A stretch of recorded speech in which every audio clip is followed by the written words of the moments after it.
bilxiginnaan korri nageenyaa guddaa dhukaasni obboleewwan lamaan gidduu haa dhaabbatu jedhu adeemsifamaa ture. Shira qabsoo uummata Oromoo laamsheessuuf qophaa'edha jedhan jiraattonni Arraanni biyyoolessa Oromiyaa dubbise.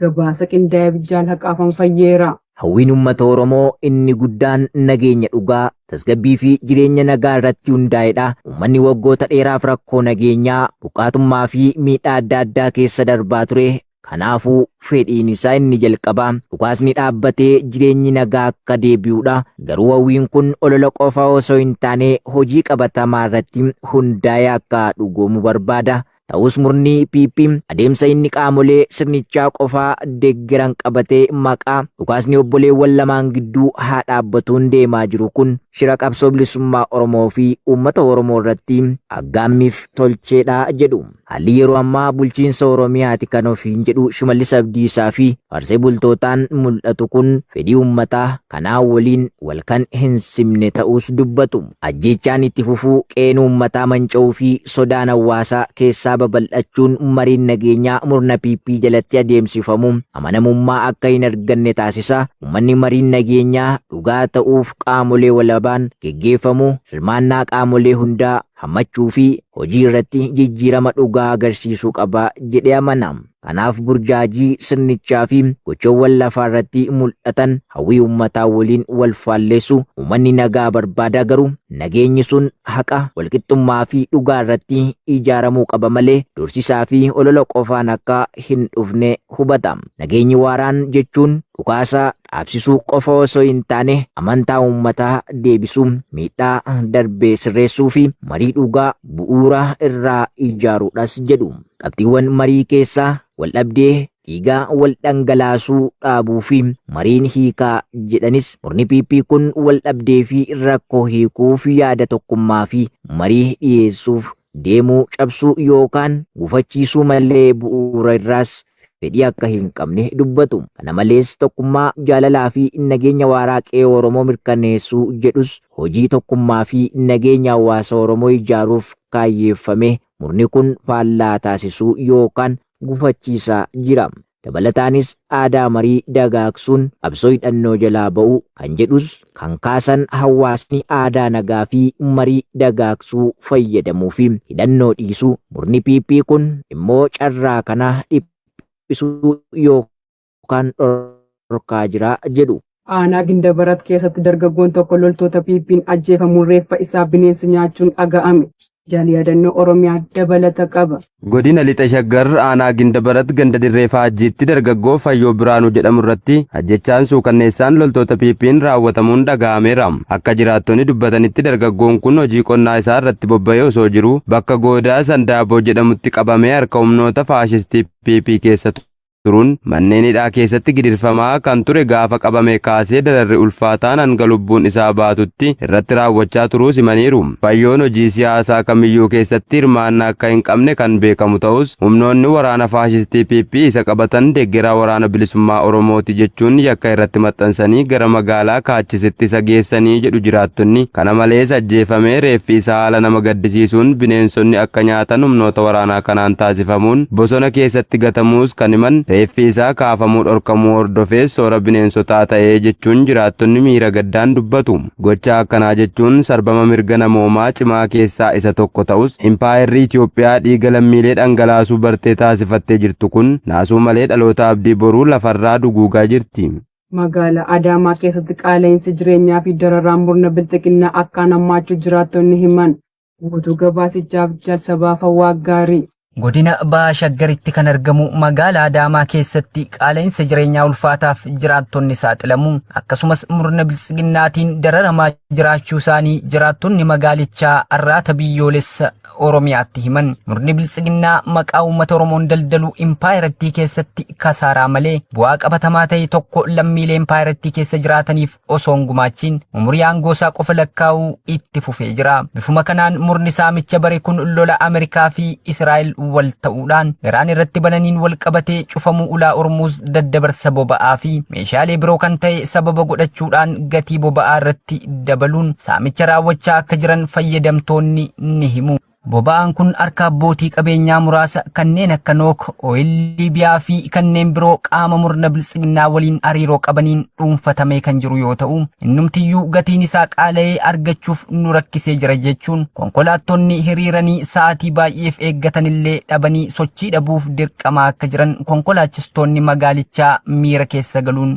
dubbatu. Kanumaan wal qabatee magaalicha keessaa fageenya kiiloomeetira 3 guunneef kan duraan qarshii 10 kaffalaa turre dachaa 5 dabalee jira jechuudhaan akka fakkeenyaatti kurfaa irraa gara buufata konkolaataa Harawaa Amadee deemuuf qarshii 50 kaffalaa akka jiran jiraattonni magaalichaa kutaalee garaagaraa kanneen akka Poostaa, Piikook, Daraartuu, kutaa Boolee bakka OBN fi Yuunivarsiitii Adaamaa itti argamuu fi kanneen biroo afan keessattis sochiin konkolaataa hir'achuu fi kanneen tajaajilaa jiranis guyyuu qarshii dabaluu irratti argamu jedhan. Akka jiraataan magaalaa Adaamaa kutaa humna ibsaa jiraatu yaada isaa Oromiyaa Naashinaal Miidiyaaf kennetti yeroo dhiyoo asitti konkolaataa meeshaa biroo fe'atee jiru kanneen akka Isuuzuu irratti baajaajii tokko gara magaalaa Finfinnee kutaa magaalichaa Nifaas Silkiitti geessuuf qarshii 5,000 kaffalaa kan turre har'a garuu qarshii 20,000 kadhatee erguu isaa himee jira. Magaalaa kana keessatti misooma koriidarii jechuun beenyaa tokko malee mana jireenya uummataa diiguunis qaala'insa jireenyaaf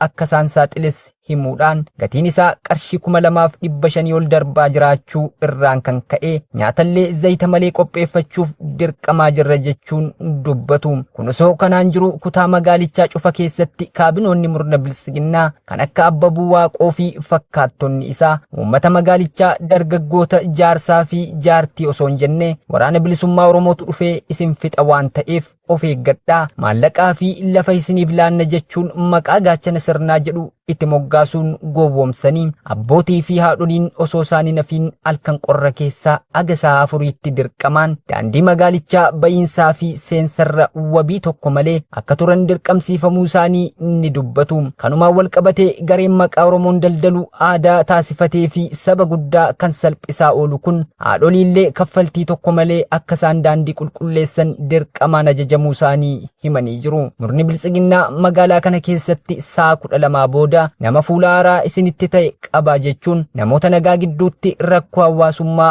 uumaa akka jiranis keessa beektonni eeruun osoo uummanni sirna nama nyaataa kana keessa jiru waggaa 8ffaa gooftaa isaanii kan ta'e faashisticha Abiyyi Ahmed kabajuuf dibbee rukutuu jalqabuun isaaniis beekamee jira.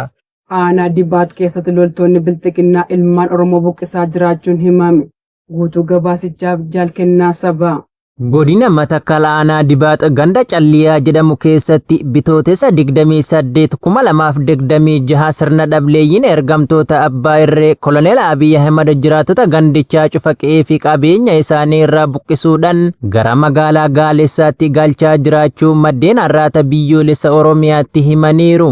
Akka maddeen himanitti lukkeeleen sirnichaa irra deddeebiin hawaasa Oromoo naannoo sana jiraatan mana jireenya isaanii irraa sababa tokko malee maqaa hidhata waraana bilisummaa Oromoo qabdu akkasumas nyaata nyaachistuu fi daandii agarsiistu jedhuun afaan qawween dirqamsiisanii gara magaalaatti buqqisanii galchaa jiraachuu dubbatu. Sababa kanaanis namoonni qe'ee fi qabeenya isaanii irraa buqqifaman kunneen yeroo ammaa kana waan qoonqotti nyaatanii bulan dhabuun maatii isaanii waliin gidiraa hamaa argaa jiraachuu fi yeroo garaa garaatti qaama dhimmisaa ilaallatutti iyyatanis isin ilaalcha woboo qabdu jechuun hiraarsaa jiraachuu maddeen itti dabaluun eeranii jiru. Ergamtoonni bilisiginnaa kaayyoo jala hiriiranii jiran adda baasanii beekuu dadhabuudhaan qarshii muraasan goyyomfamanii hawaasa nagaan qe'ee fi qabeenya isaa irra jiraatu maqaa adda addaa itti maxxansuun erga sobaan yakkanii booda ajjeesuu, saamuu, hidhuu, achi buutee dhabamsiisuu fi qe'ee fi qabeenya isaa irraa buqqisaa jiraachuun ni beekama. Tiraamp US Ameerikaan 7-2 keessatti Iraan gadhiisti jedhan jaalwabii biyyaa waan qindeeffate qaba. Pireezidaantiin Ameerikaa Doonaald Tiraamp humnoonni Ameerikaa 7-3 keessatti Iraan gadhiisanii akka ba'an ibsuun haleellaan itti fufee jiru akka xumuramu agarsiise. Tiraamp Waayit Haawusitti gaazexeessotaaf ibsa kennaniin wanti ani gochuu qabu Iraan gadhiisuu qofa kanas yeroo dhiyootti ni raawwannaa jedhan. Yeroo dhiyootti ni deemna jechuun tarii 7-2 tarii 3 booda ta'u akka danda'u himaniiru. Kaayyoon bulchiinsi kun Iraan meeshaa niwukilaaraa akka hin arganne gochuu dursee galma ga'eeraa jedhan. Meeshaa niwukilaaraa hin qabaatan kaayyoon sunis galma ga'eeraa jedhan. Tiraampii akkasumas haleellaan Ameerikaa dandeettii waraanaa Iraan haalaan laaffiseera jechuun Teheraan deebitee ijaaruuf waggoota 15 hanga 20 fudhachuu akka danda'u himaniiru. Yeroo dhiyootti ni deemnaa Faransaay yookaan biyyi biraa boba'aa yookaan gaazii argachuu yoo barbaadde karaa ulaa Hormuuzitti ol ba'uu jedhan. Of danda'uu ni danda'u baay'ee nageenya qaba jedheen yaada. Dhugaa dubbachuuf garuu kanaan wal qabatee homaan qabnu Ameerikaa fi Israa'el guraandhala irraa eegalee haleellaa qilleensaa Iraan irratti raawwachaa kan turan yoo ta'u namoonni 1,340 ol ajjeefamaniiru jedhu aangaa'onni Iraan. Iraan deebii kennitee haleellaa diroonii fi misaayilaa Israa'el akkasumas biyyoota Joordaan, Iraaqii fi galoo galaanaa qabeenya waraanaa Ameerikaa keessummeessan irratti xiyyeeffatte. Ergaa waraanni kun jalqabee yoo xiqqate miseensonni tajaajila Ameerikaa 13 ajjeefamaniiru jedha lakkoofsi aangaa'otaa. Woboon aanaa Sayyoo keessatti galgaleessee diina adabuu beeksise. Irree fi gaachanni uummata Oromoo woboon zoonii lixaa godina Qellam Wallaggaa aanaa Sayyoo ganda Alam Sillaasee fi Yebboo gidduutti har'a eebla 1,2026 galgala ergamtoota Abiy Ahimad maqaa sakatta'iinsa woboo jedhuun uummata dararaa turte irratti tarkaanfii keessa deebii hin qabne fudhachuun hedduu du'aa fi madoon adabee injifannoo boonsaa gonfatee jira. Tarkaanfii fudhatame kanaan loltoota PP danuu ajjeesee kaanis madeessuun qawwee akaamaa 2 rasaasa hedduu waliin irraa hiikuun galii mooraa qabsoo bilisummaa Oromootiif kan oolche yoo ta'u loltuu waraana biltsiginnaa tokkos jiratti harkaan qabuun milkiin goolabee jira. Tarkaanfiin woboon humna diinaa irratti fudhatu jabaatee itti fufa injifannoon uummata Oromoo.